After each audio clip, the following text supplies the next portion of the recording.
வணக்கம். சென்னையிலிருந்து பேருந்துகள் வழக்கம் போல் இயக்கப்படுகின்றன.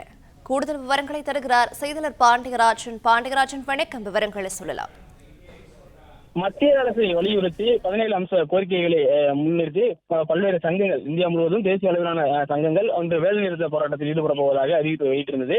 இந்நிலையில தமிழகத்தில் இருக்கக்கூடிய அதிமுக ஆதரவு மற்றும் பாஜக ஆதரவு சங்கங்களை தவிர மற்ற அனைத்து சங்கங்களும் இந்த வேலைநிறுத்த போராட்டத்தில் ஈடுபடுவதற்கான சம்மதத்தை தெரிவித்தனர். இருந்தாலும் இன்று காலையில் இருந்து பேருந்துகள் வழக்கம் போல இயங்கப்படுவதாக மாநகர போக்குவரத்து கழகம் சார்பில் தெரிவிக்கப்பட்டிருக்கிறது. குறிப்பாக சென்னையை பொறுத்த வரைக்கும் 32 பேருந்து பணிமனைகள் இருக்கிறது. அதில் 650 வழித்தடங்களில் மாநகர பேருந்துகள் இயக்கப்பட்டு வருவதாக தெரிவிக்கப்பட்டிருக்கிறது. இன்று காலையில் இருந்து பிராட்வே, KK நகர், வடபழனி, கோயம்பேடு மற்றும் பல்லவன் இல்லம் ஆகிய பேருந்து பணிமனைகளில் இருந்து புறப்படக்கூடிய அனைத்து பேருந்துகளும் வழக்கம் போல இயக்கப்பட்டு வருவதாகவும் பேருந்து போக்குவரத்து துறை சார்பில் தெரிவிக்கப்பட்டிருக்கிறது. அனைத்து பணிமனைகளிலும் ஒரு பேருந்து ஊழியர் இல்லாமல் நிறுத்தி வைக்கப்படவில்லை என்கின்ற ஒரு தகவலும் தெரிவிக்கப்பட்டிருக்கிறது.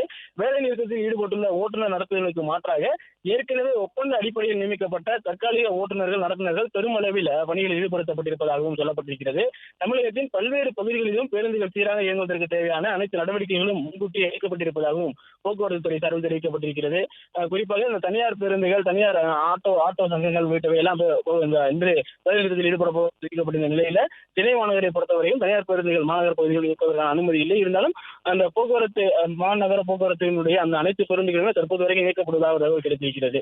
பிளே ஸ்டோர் மற்றும் ஆப் ஸ்டோரில் இருந்து பாலிமர் செயலியை QR கோடு மூலம் பதிவிறக்கம் செய்யுங்கள். செய்திகளை உடனுக்குடன் பெறுங்கள்.